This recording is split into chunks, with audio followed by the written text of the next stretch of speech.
Hey guys, we're gonna go over daily cleaning with your Sonic Innovations hearing aids. And so what we would want you to do daily is to just make sure that the piece that goes in your ear is free of any wax or debris. So there's a couple things you'll get this little cleaning cloth. What you want to do is just wipe it down.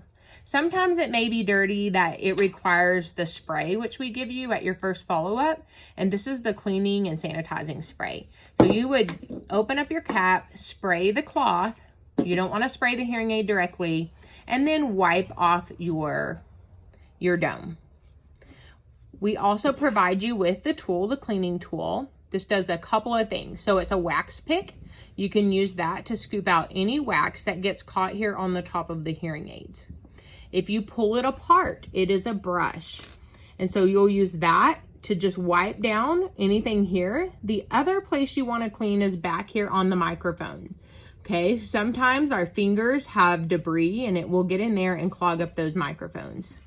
The last little nifty tool on this little gadget here is that this is a magnet. You can use it to help you remove and put your batteries in.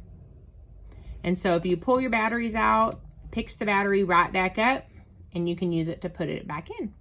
And that's what we would want you to do daily. Thanks.